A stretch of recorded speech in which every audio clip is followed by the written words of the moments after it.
Bharat hospital में माहिर doctors की फीस सिर्फ 50 रुपए। कहाँ मिलेगा? भारत मेडिकल पर मिलेगा। भारत मेडिकल पर सब मिलता है। मोहम्मद यूसुफ अतार के फरजान अब्दुल समद के यहाँ म्यारी कंपनियों के सीसीटीवी कैमरे जैसे C+ दस्तियाब है। एलईडी लाइट्स, सिस्काई, TLS और इसके अलावा दूसरी कंपनियों के एलईडी बल्ब दस्तियाब है। हमारा पता है रूबरू मक्का मस्जिद, अफरा कलेक्शन के पीछे, चौक बाजार, नांदेड़। अस्सलाम वालेकुम नाज़रीन, नांदेड़ न्यूज़ में आपका इस्तकबाल है। चलिए जानते हैं आज की खबर। बकिया तनख्वाह के लिए मजदूरों का दफ्तर बल्दिया उज़्मा के रूबरू शदीद एहतजाज।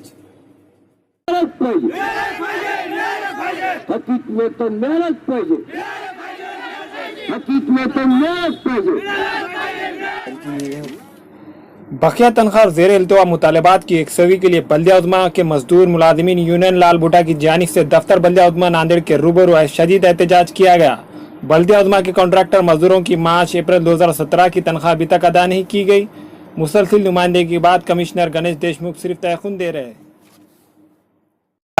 नांदेड़ वागड़ा महानगर पालिका में अक्सर तुमको बोलता है कॉन्ट्रैक्ट बेसिस पे ऐसे ही मसले आजकल तुमको बोलता बहुत सारे चालू हो गए वाले हैं।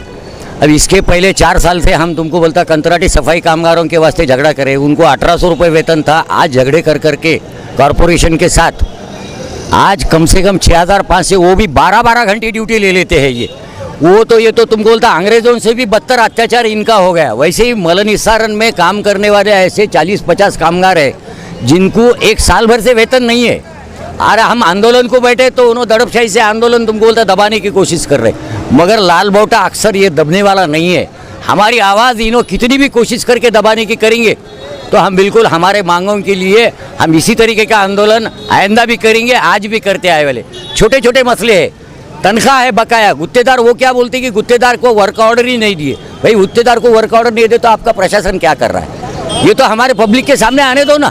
फिर कामगार हाँ जी तनख्वाह कितने दिन से मिले आपको? तनख्वाह तकरीबन 1 साल से तनख्वाह नहीं है। उनके PF के पैसे नहीं है, गुत्तेदार PF के पैसे काट लेता।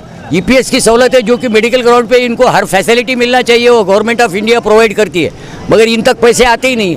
पैसे सब माइनस हो जाते, गुत्तेदार खा जाता है, कॉरपोरेशन वाले ऑफिसर हाथ झटक के बैठ जाते हैं। मैं तो यही कहूँगा कि इनका सबका तुमको बोलता है इसमें मिली भगत है। जब तक कामगार रास्ते पे उतरेंगे नहीं, कॉरपोरेशन को टाइट नहीं करेंगे, तब तक ये कोई भी मसला हल होने वाला नहीं है। और हम आंदोलन करके हमारे वसूलों के लिए झगड़ के ये कामगारों को हासिल करके देंगे।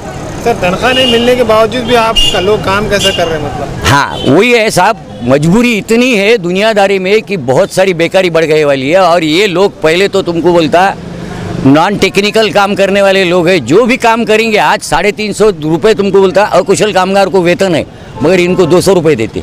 क्या ये बड़ी हिंदुस्तान की तुमको बोलता अफसोस की बात है हिंदुस्तानियों के लिए।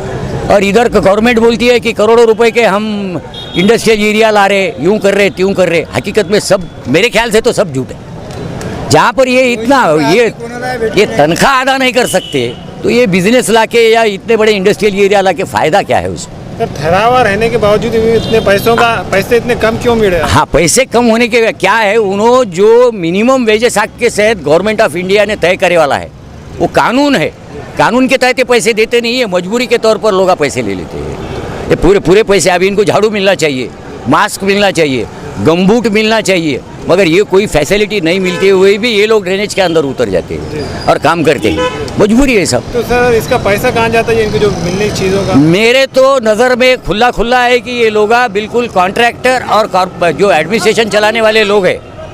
अभी ये कामगार है तुमको बोलता हमारे, ये इनको पिछले उनाले साहब के पीरियड में रात में काम करके लिए वाला है। इनके रात में का तुमको बोलता पेमेंट नहीं मिला, पिछले अप्रैल महीने का तनख्वाह इनको नहीं मिले वाली है। अब हम आंदोलन करेंगे नहीं तो क्या करेंगे?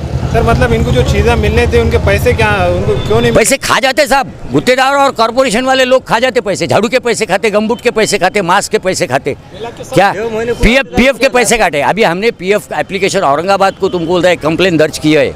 उसके बारे में तुमको बोलता वहाँ के जो कमिश्नर है PF के वारिस साहब, वो अभी अगले महीने में यहाँ पर आके तुमको बोलता है ये सब मसले हल करेंगे।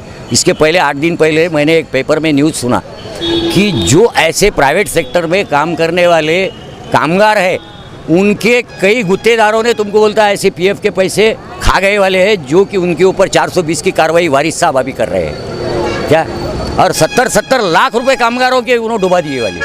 अब इस हालत में रहने के बाद कामगार रास्ते पे उतरेंगे नहीं तो क्या करेंगे?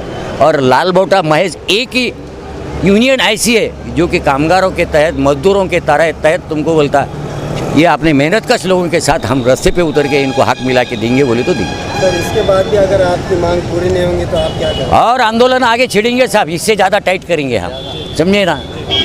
हमारी तो फितरत ही है आंदोलन करके सब हासिल करना बोले, और हमें उम्मीद है कि लड़े सिवा कुछ मिलेगा नहीं, और लड़ना हमारी तुमको बोलता फितरत है, इंसानियत के लिए हम लड़ते क्या, और ज़रूर लड़ेंगे, समझे।